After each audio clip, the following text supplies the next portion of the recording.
Growing up in the 70s and 80s was an adventure for many reasons, and I will be extra explanatory to those in the honors college so you understand what I'm talking about.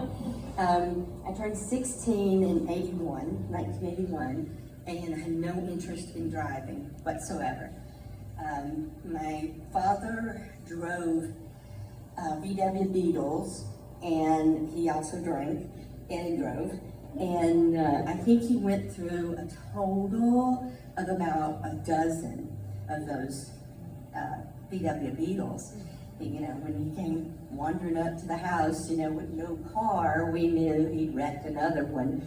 They were very easily to procure and also very easily to total. And my mother and my brothers, they just drove whatever used car we could afford at the time. My sister was given a 1973 Ford Pinto hatchback, which was red. And if you don't know the history of the Ford Pinto, there's documentaries out there. 27 people lost their lives in collisions with their explosive gas tanks, and 24 were maimed. None of those were my sister, thank God. But we were so proud of that Pinto. It was a hatchback, so it had that kind of sleek look to it, you know.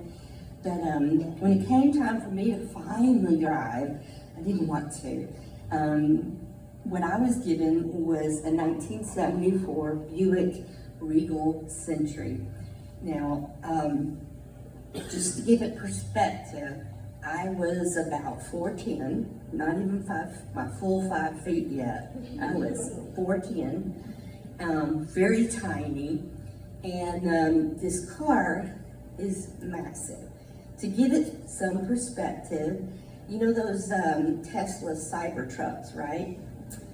Well, those Cybertrucks are 18.5 feet long, 8 feet wide.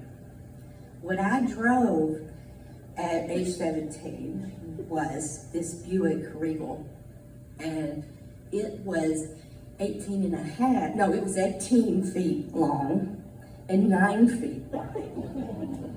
It was kind of on par with the Cybertruck, and I was just learning to drive. The suspension wasn't good, and when you drove a older car, the suspension was bad. It was almost this kind of rocking, kind of, you know, it was this like groovy kind of feeling, you know, come to a stop and you just kind of rock to a stop.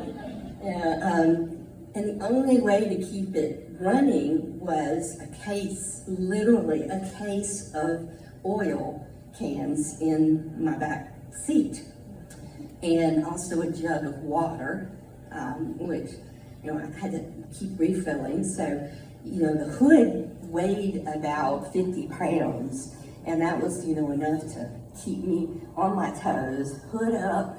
You know, I had to put oil in it every week or so, and water for the radiator.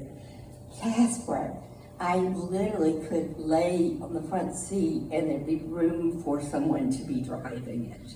So I would be horizontal and they'd be driving it, and there was plenty of room. This car was so massive that I had to park, if I took it to school or anything, I had to park away from everyone because I was afraid of crashing. Well, the summer after I graduated, I was fortunate enough to get a part-time summer job. It was an easy plan at my father's paper plant. Well, it wasn't his paper plant, he was just an operator. And it was 26 miles driving to this Portland paper plant, which doesn't exist anymore.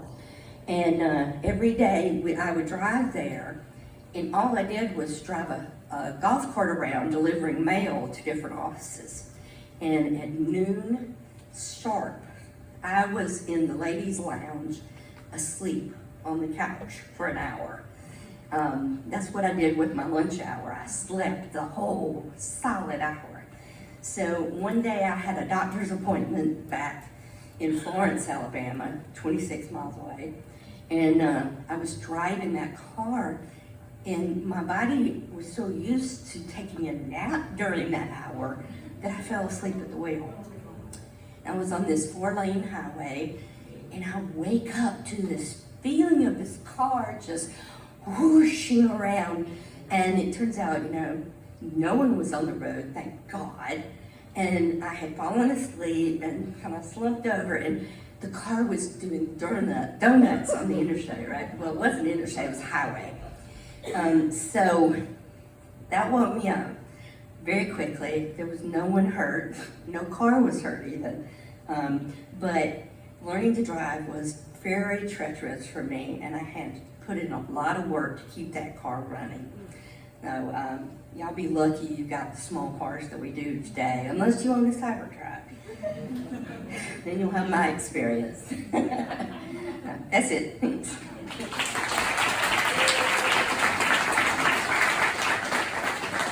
Thank you, Shannon.